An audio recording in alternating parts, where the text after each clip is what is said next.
outside the 10. Carr jumps it in and it's Ward. He spins into the end zone for the touchdown. Watching greatness on one end in LeBron. There's a dude with 35 in white getting it done defensively and then offense taking over the fight. Mama, there goes that man. They have shared a brilliant championship battle, but the championship can only be won by one, and it's going Dutch in 2021. Max Verstappen, for the first time ever, is champion of the world.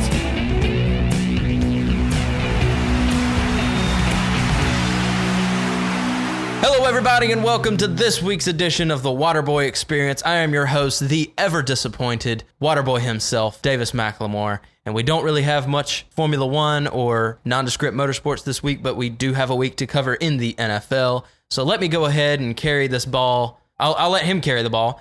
Give this ball to the one, the only, the CEO and CFO of Nye Productions, the gearheaded freak himself, the Red Bull chugging son of a gun, Mr. Jason Shaddix. Jason, how are you, my man? I've been enjoying my vacation and I do not want it to end, but I do have two news for nondescript motorsport. Actually, it's Formula One news, but I got two news articles, and that's it. There is a race next week, right? Yes, so you'll be hearing this on Friday. So this Sunday is going to be the Singapore Grand Prix, in which Max Verstappen can win the world championship. Max, super Max. I'm not joining you on this one. So it was kind of a dominant year for Max, wasn't it? At the beginning of the year, it looked like it was going to be Ferrari and Leclerc, but reliability issues, driver issues, and Ferrari being Ferrari has thrown that into fucking oblivion. And there's also people saying that this could start the dominance of Max Verstappen. Instead of Lewis Hamilton, we will have Max Verstappen until 2026, which I would enjoy, but I would also like it to be competitive. I would like... It gets a little boring. Yes, I would like Charles Leclerc to figure out his side of things and for Ferrari to get their shit together and start winning and give Max a fight for the title. And it's the same reason, like, I kind of got out of college football because I was originally a huge University of Alabama football fan, but they've gone on a whole parade where the last 10, 15 years, they win all the time, and it's not even really competitive games. They're winning games like 57-6. So I kind of got out of watching it because it's just kind of boring. I know what's going to happen, and I really hope Formula One doesn't turn into that. I hope it stays competitive. I hope Ferrari comes back next year, and Charles Leclerc is even better. But knowing Ferrari and their strategy, they might not. Well, the thing is, we might also get a very competitive Mercedes next year. And you have... For sure. Yeah, and you have George Russell and you have Lewis Hamilton, who are really great. Now, the question is, will Mercedes stay with this year's concept car, or will they have to start anew? Because if they start anew, all the progress they made with getting rid of the porpoising and all that, that's going to be back to ground zero. They're going to have to start from scratch. So we don't know what's going to happen. Hopefully, like I said, I hope Ferrari and Charles get it back together and they start winning races and they start, winning the world championship, because, I might be a Red Bull fan and I'm biased, that, but I would really love for Ferrari and Red Bull to go at it. Because like last year when we had Mercedes and Red Bull fighting constantly and it came down to the very last race, the world championship between Lewis Hamilton and Max Verstappen, that was entertaining. That was a great year last year. Can you agree with that? Oh, most definitely. There were parts there where I was like, oh my God, I can't believe this is happening. Well, they were separated by literally 1 or 2 points. Exactly. And then we had moments like Monza where Verstappen ended up on top of Lewis Hamilton's car. And then in Silverstone where, I'm going to be honest, Hamilton purposely got in the way and pushed Verstappen into the wall at Cop's corner, I believe. And that was a big controversy. And again, that was freaking amazing as a viewer to see this fighting. And at the beginning of the season, it was really fun watching Verstappen and Leclerc go at it, because we were like, oh my God, they might have a chance. But, it made things interesting. But I will say, towards the end of this season, the back half of this season, it's looking like those Mercedes cars are just getting better and better and better, compared especially to earlier in the season. They are, but the biggest issue is compared to the Red Bull, they're nowhere close to being on the competitive side. Right now, Ferrari isn't fighting for the world championship or even first place in the Constructors' Championship. They're fighting for second place because Mercedes has caught up and they're looking for that second place. They're not going to go for third. They're going to go for second. And I don't see Ferrari making it through. I think next year will be a really big improvement for Mercedes. I feel like we're going to see George Russell and Lewis Hamilton. I feel like we might even see Lewis Hamilton try to make one last push for one last world title next year. An interesting thing that I read in an article was, I can't remember if it was somebody from the FIA or from Formula One itself. I do believe it was the FIA, though, that they were talking about how they don't want a repeat of the Lewis Hamilton dominance because it was a dominance. Like Vettel wasn't even close, but they don't want a repeat of that. And with these new cars, they're able to have the field be bunched up together closer. And though Red Bull have an advantage, they're going to do things not to take that advantage away from Red Bull, but make it easier for the other teams to catch up and not to be separated too far away. And I think there's always going to be somebody who's going to be dominant, whether it's like 3 years or, God forbid, another 7 years in a row of somebody being dominant. As long as they're competitive against each other, even if, let's say, Verstappen dominates for the next 5 years, but every year it's like Michael Schumacher, he has to fight his fucking ass off in order to win the world championship, I'd be happy with that. If it comes down to slugfests between Max and other drivers, I even think potentially we could see other teams on the grid improve and maybe get into that picture, that top picture. What team that is specifically, I'm not sure, but I do have one team in mind, and that's Sauber/Alfa Romeo. If the rumors are true and they get an influx of money from Audi, that team has the potential to be not a world championship winning team, but a top 3 contender. So, only time will tell. They did really great at the beginning of the year. Reliability has been their biggest issue throughout the entire year, but Valtteri Bottas has been a tremendous asset to the team, and so has Zhou Guanyu. And actually, today on Tuesday, it was reported that Zhou will race for Alfa Romeo next year. I'm not sure if his contract is for any longer, if it's just for 1 year, but he's got a shot once more. And for me, he did really great. Besides the reliability issues and that weird shunt that he had in Silverstone, he's been very competitive. He has been doing great for a rookie. I think if he can fix some of his consistency issues, you'll see him perform much better next year. Well, that's more the reliability of it. Right. Okay. The reliability of the car. But the consistency of the car is what I mean. And also we have news that Yuki Tsunoda will stay with AlphaTauri until next year. At least that's something. I wasn't happy with Yuki staying, I'll be honest. I don't think he's that great. Who's getting the other seat in AlphaTauri? No, it's already been confirmed that Pierre Gasly's got the other seat. So it's Pierre and... Yeah, but if Red Bull wants somebody else in that seat, they'll release him and he'll go to Alpine. So Mick, where's he going? We don't know. There's only 2 seats available. It's Nicholas Latifi, whose a retirement was announced from Formula One, and then we have Mick's seat, which is up for grabs. Other than that, there's no more seats. Only 2 left. But yeah, that's a little piece of news that I had. But now let's go on to the main event, the one that I know you were dragging it out. I know you, but we're going to cover week 3 of the NFL. And boy, did we fucking suck at predicting this week.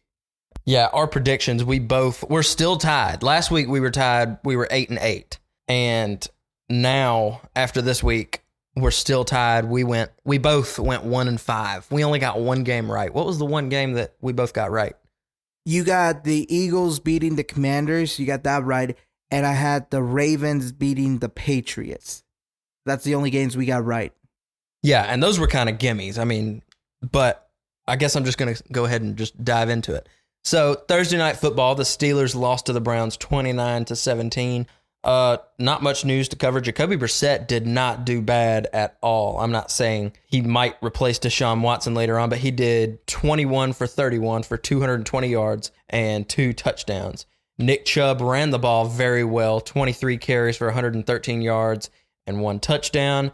And Amari Cooper, David Njoku, and yeah, that's it. So the 3 touchdowns were scored by Nick Chubb, Amari Cooper, and David Njoku. And Yeah, I mean, basically the run game won the Browns this game because the Steelers defense, they're really missing TJ Watt. And, they came out with that first great showing in the season, but, now they're kind of falling down. And I think now's the time to put Kenny Pickett in at quarterback. But yeah, 29-17 Browns. Now, this is the game we were going to be excited to talk about right here. The Bills versus the Dolphins. I want to get your thoughts on this first. I was really, really hoping the Bills would win because I betted on the Bills, but I was genuinely surprised by that game, and I was like, "Wow, that's an incredible game." The Dolphins are just on a run this season. Honestly, they were a sleeper. Like at the beginning of the season, we didn't think that it was going to be the Dolphins going 3 weeks in a row undefeated. So it was such a close game. Josh Allen was 42 for 63, 400 yards and 2 touchdowns. And then Tua Tagovailoa on the other side was 13 for 18, 186 yards and 1 touchdown. With Teddy Bridgewater coming in, he was 0 for 2 with 0 yards on passing. Now, Teddy Bridgewater came in after Tua Tagovailoa took a big hit, and he actually tried to stand up and keep going, but he actually just kind of, fumbled, and he was like, oh, man, that didn't look good. So, we're kind of hoping that he can stay healthy and don't take hits like that again, man. Actually, one of the biggest things that I saw was being a controversy was the fact that Tua was he put back in the game after he got hit? He was. Yeah, the doctors cleared him and let him go back out on the field. Well, the NFL Players Association felt that was wrong. Oh yeah, it sure was, because he couldn't walk after it. Like he was just like, ugh, like he didn't know where he was. So yeah. And I've always been saying, the Dolphins will be a great team as long as Tua can stay healthy. And now that's the big question right now: is he going to be healthy for Week 4 and going forward, or is this going to be a hindrance to the team? Well, and I think I don't think it will really matter. Jalen Waddle was by far the best player in this game. He had 4 receptions for 102 yards, an average 25.5 yards per reception. And I got to give props to this defense because, you only held the Bills to 19. That's not something you just wake up and do naturally. And, you look at the stat line, the Dolphins were getting dominated. Bills had 380 passing yards. They had 115 rushing yards, and they averaged 5.5 yards per play. Whereas the Dolphins, their passing yards were only 171, and the rushing yards only had 41 yards the whole game. But they came back, and, we don't know what happened. They just came back, and they just won. So I think what won the Dolphins this game was being in the right place at the right time and just getting their shit together and being able to pull off a win. Just barely. It was tense in the final few minutes of it because Bills were marching down the field. But overall, it was a 21-19 win for the Dolphins over the Bills. Bengals versus the Jets.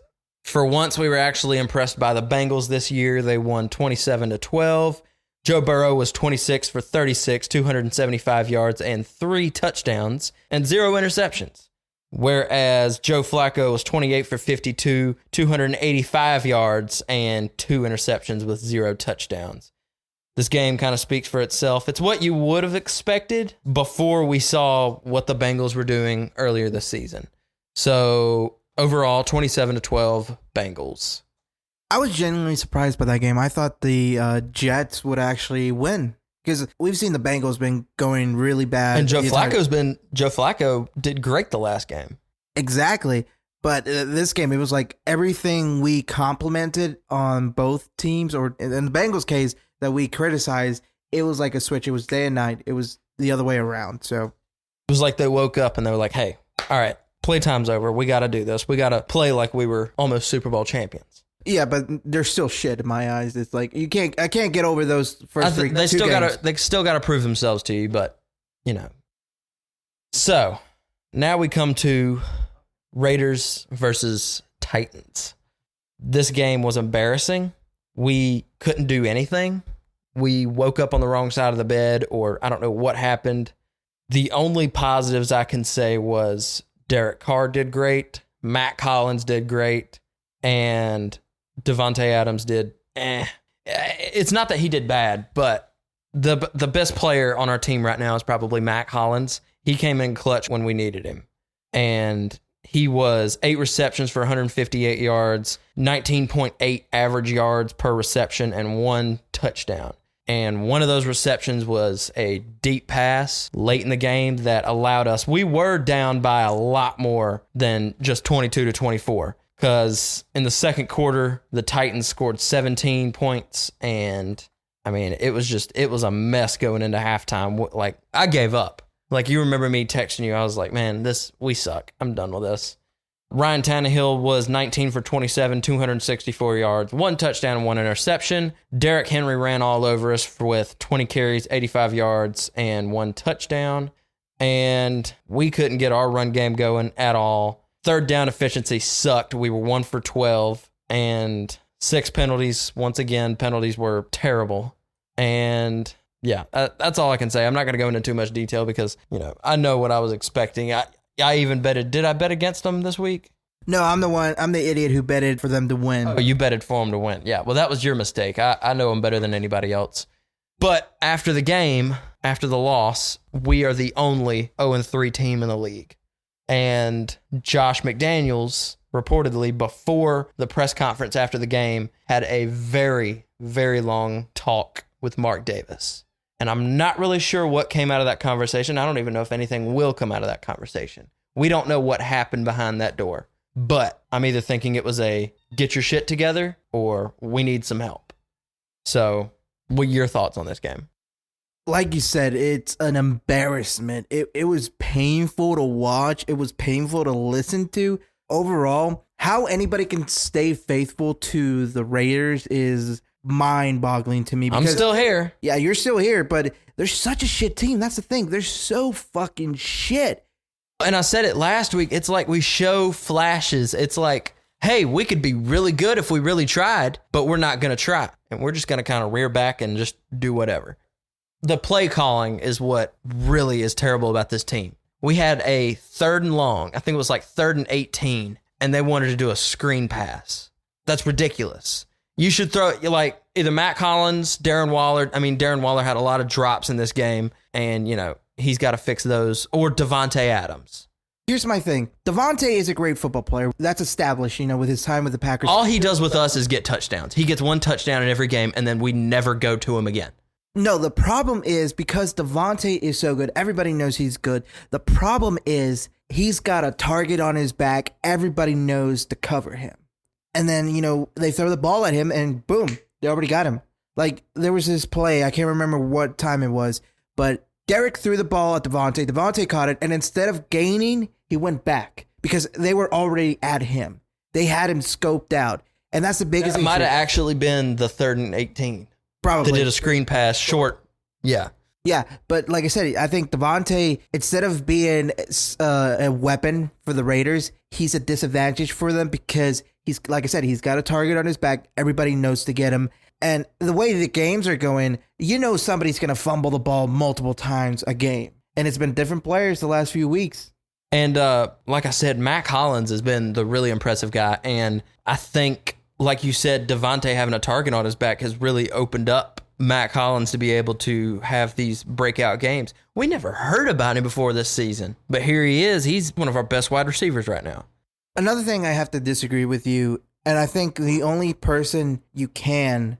you say he did a good job was, like you said, Matt Collins, but, you complimented Devontae, you complimented Derek Carr, that they actually did good. I don't think they did good. I don't think anybody in the team did any good, especially the head coach. All right. Josh McDaniels, I don't know what the fuck is wrong with him. He's got to be the biggest blithering idiot out there. This is a guy that won, 5 Super Bowls with Tom Brady? You can't convince me that he's even smelled his own farts. I honestly believe that Bill Belichick called everything along with Tom, and Josh McDaniels was there because they needed to fill the vacancy. Like, after the last 3 games, you cannot tell me that's not accurate. Should have kept Rich. Yes, here's the thing. Rich, and I told you this on Sunday, a lot of people didn't have confidence in Rich. You were halfway between, like, maybe not about him staying as a head coach. But what I told you is, look, you guys did go through a losing streak. That you did. But the thing is, he learned from his mistakes and got you guys into the playoffs. All right. That was an accomplishment by somebody who's was less than half a season with the team, was losing for a little bit, and then boom, they were winning. And I think the Raiders' biggest mistake was going for Josh McDaniels. I mean, come on. A lot of people are like, you got to trust the process. Just wait it out. He's on a new team. He's got to get How many pass decades? on 3rd and 18. Look, how many decades have you guys been saying, just trust the process, all right? How many decades has this been that you guys have been a failure year after year after year? We've said that through about 8 head coaches. There you go, 8 head coaches. All right, moving on. We're going to go to the Saints versus the Panthers. Panthers 22, Saints 14. I didn't really pay much attention to this game, but Jameis Winston was 25 for 41, 352 yards, 1 touchdown, and 2 interceptions. Alvin Kamara has been very quiet lately. He was 15 carries for 61 yards, an average 4.1 yards per carry. Baker Mayfield so far had the best game he's had with the Panthers, but he really didn't even do much there. He was 12 for 25, 170 yards, and 1 touchdown. And Christian McCaffrey was 25 carries, 108 yards, and 4.3 yards average per carry. Ravens versus the Patriots. Lamar Jackson, 18 for 29, 218 yards, 4 touchdowns, and 1 interception. 11 carries, 107 yards, 9.7 average, and 1 rushing touchdown.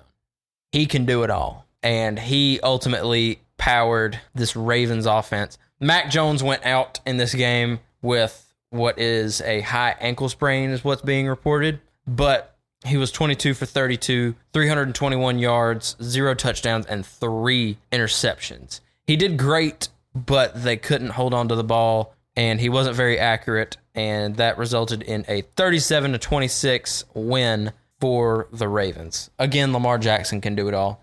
I'm not convinced that there's nothing he can't do. He's a great player. He is.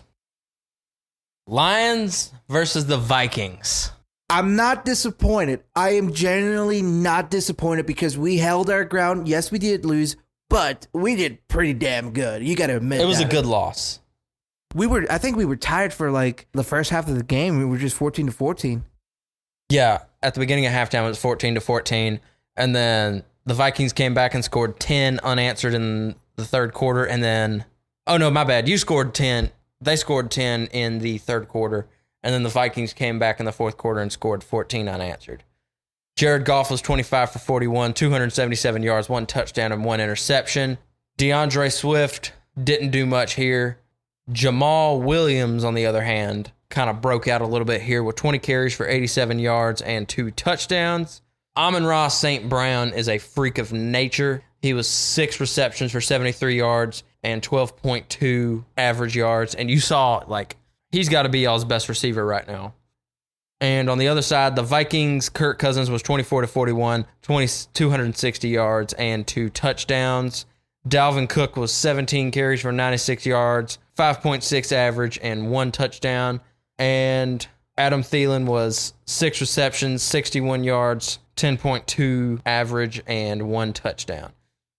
This was a hard-fought game, and it could have gone either way, but the Vikings squeaked out with a 28-24 win over your boys in blue.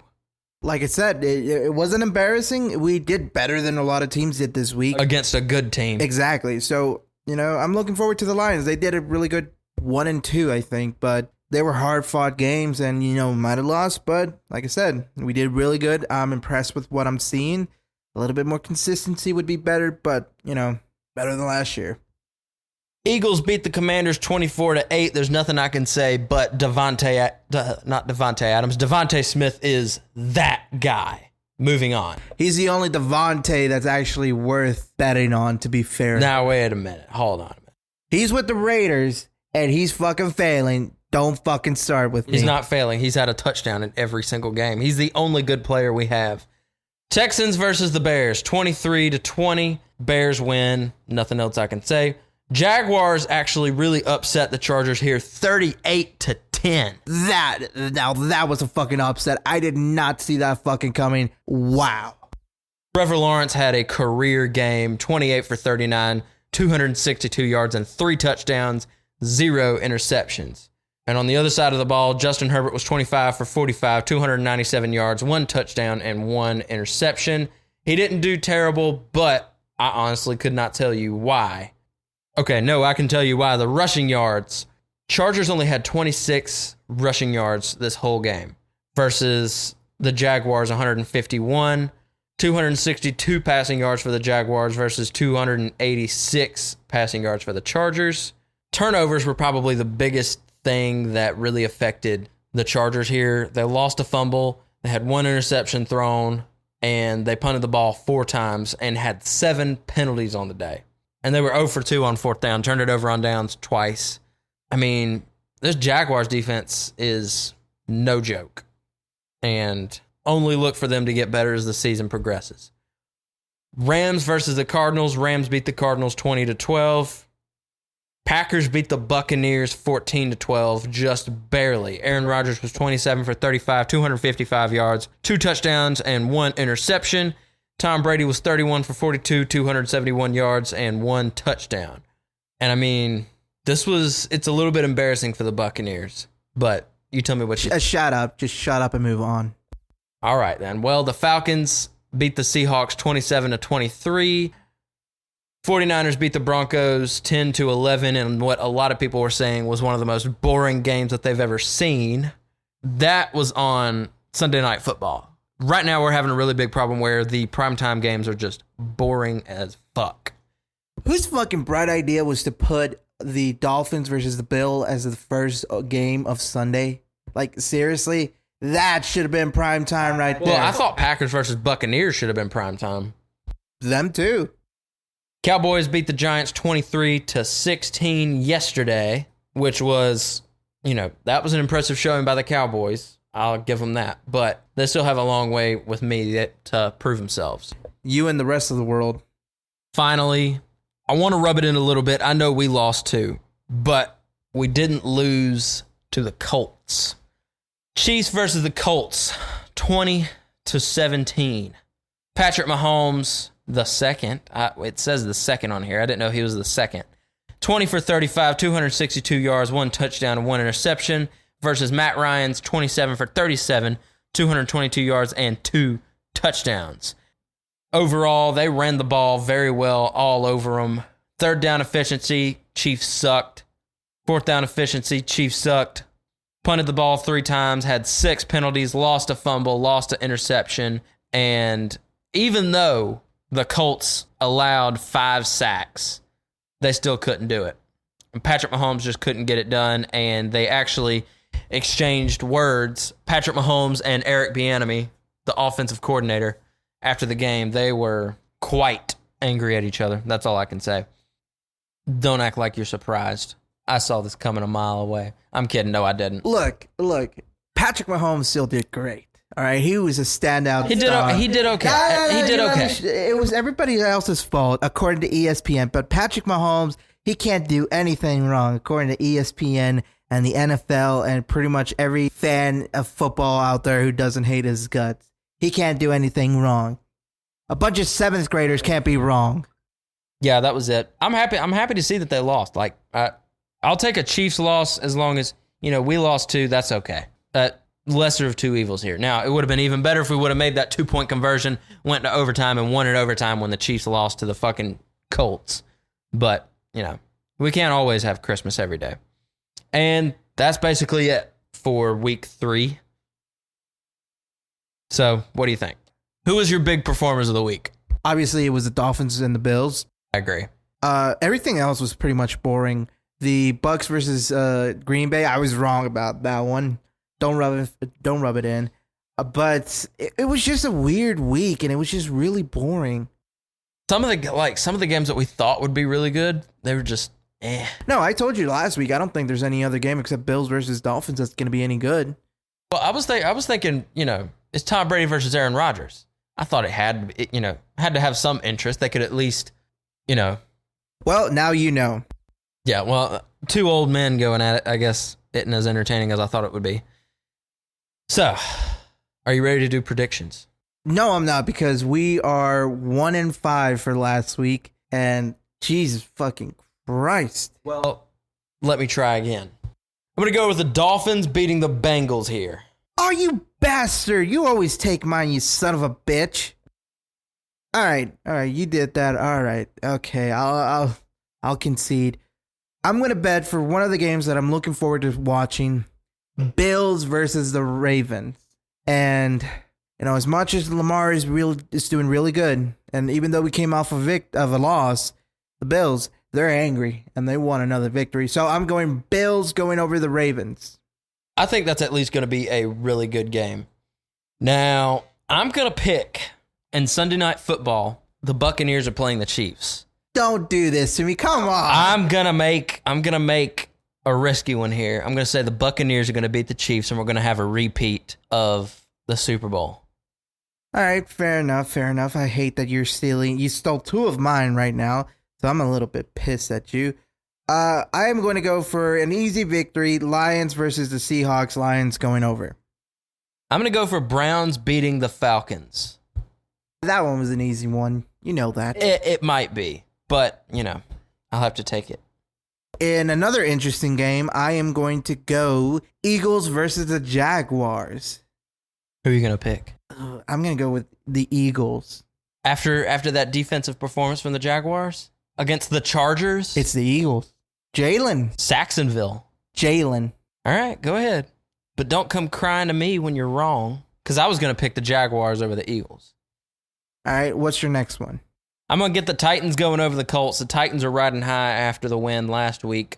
So are the Colts, but, you know, comparatively, just look at the better team. I think they're going to run the ball all over the Colts. Derrick Henry's going to have a standout game here. Titans over the Colts once again. All right, I am going to go for a bit of a risky one. I believe it's a risky one. I'm going to go the New York Jets beating the Steelers. That's not outrageous. That's not outrageous to say that. Their defense is lacking. Yeah, I don't know. Either way, I could see it going both ways. Rams versus, hold on, watch this be the week that they put Kenny Pickett in and Kenny Pickett just bombs. Knowing your luck, yes. I'm going to go Rams over the 49ers. That's a fairly easy one. All right, I am going to cover my losses from week 1 and week 3, and I am going to go, drum roll please, the Broncos whipping the Raiders' ass. Watch me be wrong in this game. Watch me be fucking wrong. I hope you're wrong. I really hope you're wrong. But, you know, I'm going to go with the Packers beating the Patriots. Mac Jones is hurt. It's an easy one. I mean, it doesn't mean as much anymore as it did before. Before Tom left, yeah. Well, somebody's getting yelled at. All right, I think I am going to go with another New York-based team. I am going to go Giants beating the Bears. I don't know, like, I know people will think I'm insane, but I have a feeling about New York. At least two New York teams will gain me a win. I'm going for an easy win. What I think is an easy win. All right, fair enough. So, we'll see how we do this week. I think I'm going to win. I think I'm going to get ahead. What if you're ahead by 1 and it's the Broncos beating the Raiders? You know how mad I'm going to be? That's the one that puts you over me? I mean, it's just like the Raiders to fail their fans. Well, Russell Wilson has done terrible with the Broncos lately. But, knowing us, we made a quarterback from USM that had never started a game in his life look like Drew Brees. We made him look like a star. So, if anybody's going to give Russell Wilson his first big, great game with the Broncos, it's going to be us. So, a great big game is when both teams are fighting their asses off, like Dolphins versus the Bills, and then the team gets an upset victory because everybody thought they weren't going to win. That's a great big game. Beating the Raiders, that's just another Sunday for them. Yeah, but like he's going to put up big numbers is what I'm saying. He's going to put up, like 400 passing yards or whatever. Going to have like 72% completion rate. But, we're 0-3 at this point, Why should I expect? There are still some fans Googling, like this is a meme going around, Googling, can we still make the playoffs if we're 0-3? Has any other We still team? can. We're not going to. You got another thing coming if you think we're going to the fucking playoffs. I have a text that I want to read that, well, it's a quote from somebody who posted on the highlight. Quote that you texted me. Yeah, it's that quote. You'll have to wait until next year for the next round of irrational, unfounded predictions of greatness for this dead franchise.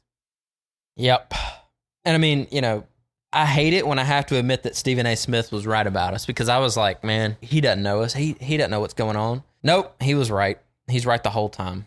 And, you know, like he said, Derek's doing good, but Derek Carr is on the clock. Time's ticking, and he needs to pull something off quick. With each loss, the seat is getting hotter for him.